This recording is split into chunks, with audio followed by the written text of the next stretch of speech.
Could we invite Artesia Mayor Manalo to help me introduce Congresswoman Maxine Waters.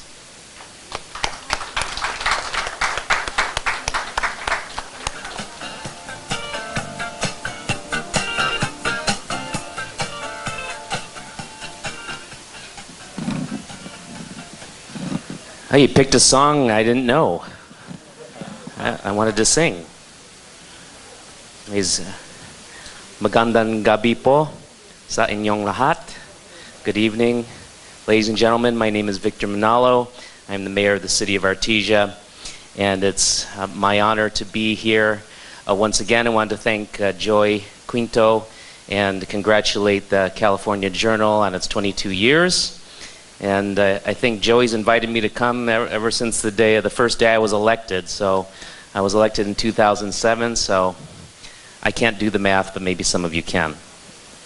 But I also want to thank Joey for printing out my speech so small that I have to bring out my reading glasses. Representing California's 43rd Congressional District for over 23 years, Congresswoman Maxine Waters is considered by many to be one of the most powerful women in American politics today. She serves as the ranking member of the House Financial Services Committee, which is responsible for oversight of our nation's housing market, the financial regulatory agencies, banks, and financial institutions, and Wall Street. She is the first woman and the first African American of either party to serve as the top Democrat of this powerful committee. She is a member of the Congressional Asian Pacific American Coalition. She was instrumental in implementing the landmark Dodd-Frank Wall Street Reform and Consumer Protection Act, which led to the establishment of the Consumer Financial Protection Bureau and the creation of offices of minority and women inclusion at each of the federal regulatory agencies. Waters has been at the forefront of the fight to keep families in their homes, advancing for strong modification programs and oversight of mortgage servicers. In 2013, Housing Wire, a leading news outlet covering U.S. housing economy, named her a woman of influence for her work on the committee. Throughout her 37 years of public service, Congresswoman Waters has gained a reputation as a fearless and outspoken advocate for women, children, people of color, and the poor. She is an integral member of Congressional Democratic leadership, serving as a member of the Steering and Policy Committee. Congresswoman Waters is also a member of the Congressional Progressive Caucus, as well as a member and past chair of the Congressional Black Caucus. And right before I came up here, I was telling the Congresswoman I was very proud that I was in Washington, D.C. Last month after the shootings in Orlando, and Congresswoman and some of her colleagues took to the floor to make sure that we could have some responsible gun legislation in this country. So I wanted to thank her for that, and also wanted to welcome her to the stage, Congresswoman Waters.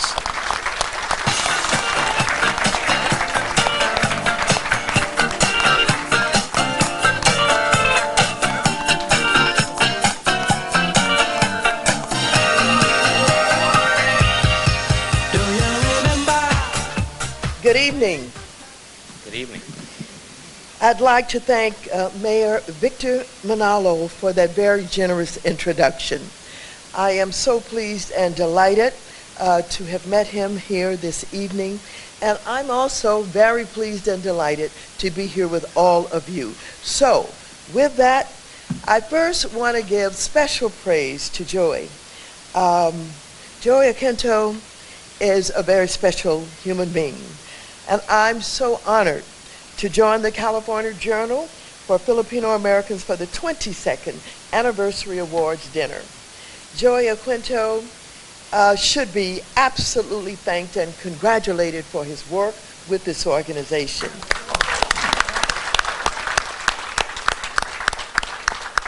Joey Quinto and I have become good friends over the past few years. He has educated me and kept me informed about the issues facing the Filipino American community. And I have to stop and tell you that not only is he very smart, You know, he's a very capable entrepreneur. He's handsome, and he knows exactly how to use all of his talent and his skills to get you to listen. And so I have spent some time, and I think the first luncheon that I had with him, it must have gone on for 3 or 4 hours, because Joy intends to have you hear him and to have you understand what he knows about what is going on in the Philippines, and especially this land grabbing issue. So I'm delighted to have him as my friend, and I'm very pleased to be here with him this evening.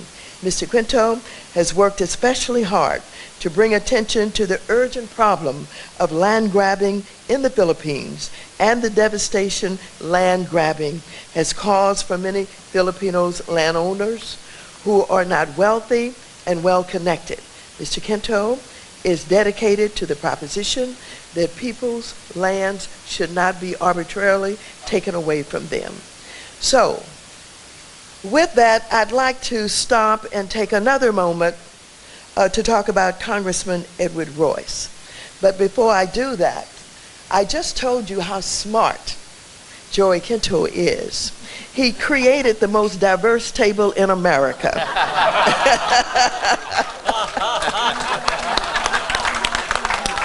You know, they're forever talking about the fact that Democrats and Republicans can't get along, we can't get anything done, and here we are at the table with Assemblywoman Young Kim, with Assemblyman David Hadley, and with the representative from Brad Sherman's office, and of course with our chairman, Congressman Royce, and myself, and it doesn't get any more diverse than that.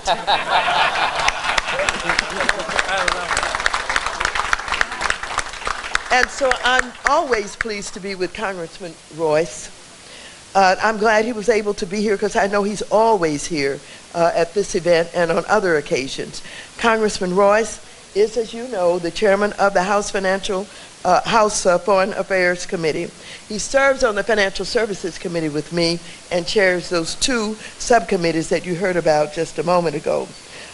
We have worked together on this bipartisan basis to address land grabbing in the Philippines. Congressman Royce and I, together with Congressman Elliot Engel, the ranking member of the Foreign Affairs Committee, and about 100 other members of Congress, sent a letter to President Obama in September of 2013. Our letter urged the president to make strengthening the rule of law, eliminating corruption, and protecting property rights top priorities during his 2013 visit to the Philippines. I was pleased to learn from Mr. Quinto that there's been progress in the Philippines on the land grabbing issue. A spokesperson for the Honorable Rodrigo Duterte, the incoming president of the Philippines, said that President Duterte will put a stop once and for all to those who illegally take the land of others. Furthermore, I understand that the government of the Philippines is now in the process of suing a high-ranking official who is allegedly involved in land-grabbing abuses. And again, I want to stop and tell you, Joey is so creative, and he comes up with different ways that we should be dealing with this issue. And he will call us or get together with us and say, well, I want to do this, and can you do that, and have you thought about this? His last instruction to me was to get the, I think it was the International Monetary Fund and the World Bank involved in this issue.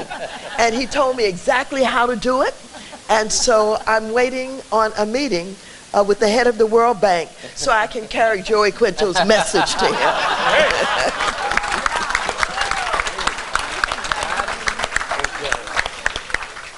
But last February, I was pleased to join Mr. Quinto at Loyola Marymount University, where I had the pleasure of watching the university present the prestigious Honorary Doctor of Humane Letters degree to the Honorable Benigno Aquino III, the outgoing president of the Philippines. It was a distinct honor for me to speak at this event and welcome President Akinto to my congressional district. I want to talk about a few other issues, not in detail, but my heart went out to the Filipino people when Typhoon Haiyan hit the Philippines in November of 2013. The loss of life, the homes torn apart, the millions of people displaced, they were all absolutely devastating. I strongly supported the humanitarian assistance provided by the United States government following this tragedy, and I urged our international partners to join with us and support efforts to help the Filipino people recover from this disaster and pull their communities back together. Here in the United States, Filipino Americans have played an important role in American history and culture.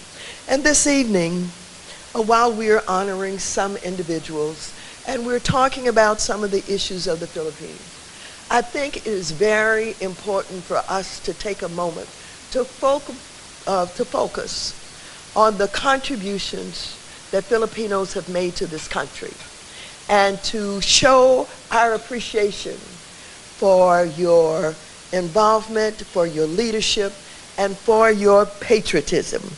And so, here in the United States, Filipino Americans have played an important role in American history and culture. According to the 2010 census, there were 3.4 million Filipino Americans. That is the second largest Asian American community in the United States after Chinese Americans. Filipino Americans value education. About 48% of Filipino Americans over the age of 25 have at least a bachelor's degree.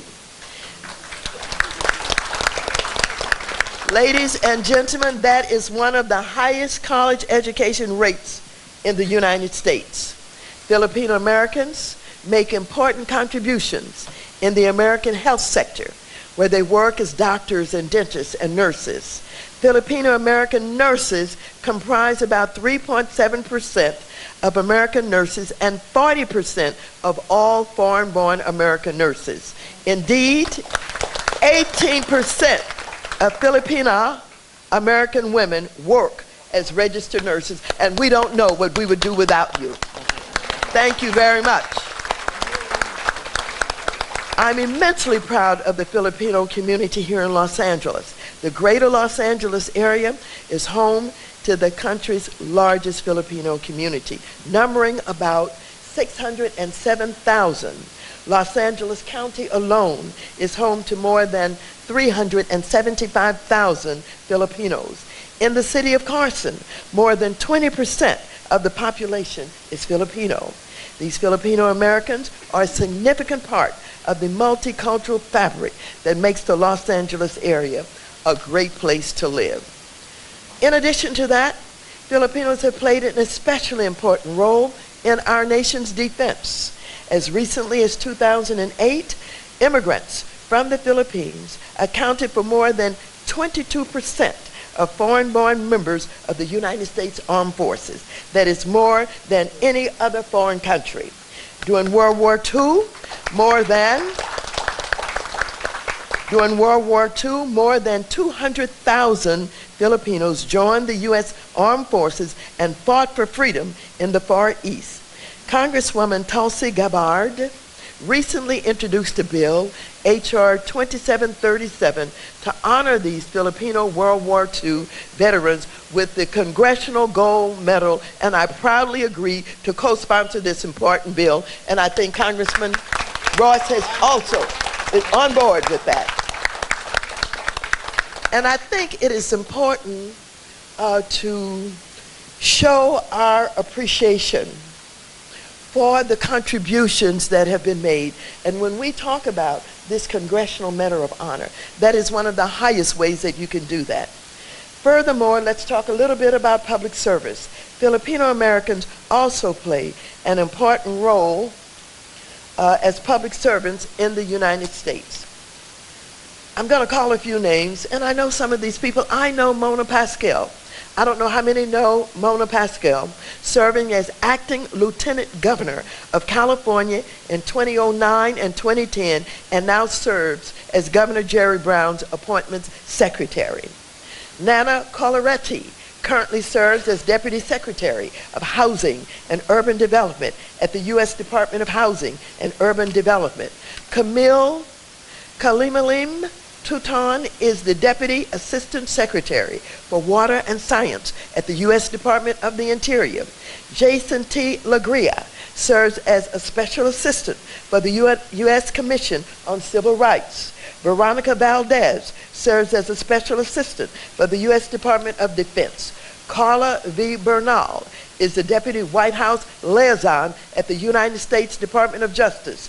Joe Banez is a legislative analyst for the White House's Office of National Drug Control Policy.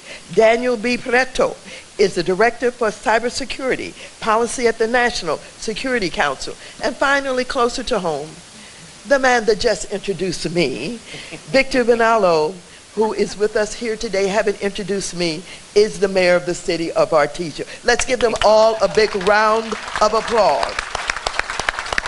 Now, unfortunately, there has never been a Filipino American who has served in the U.S. government in a cabinet level post. And perhaps that will change when she gets elected.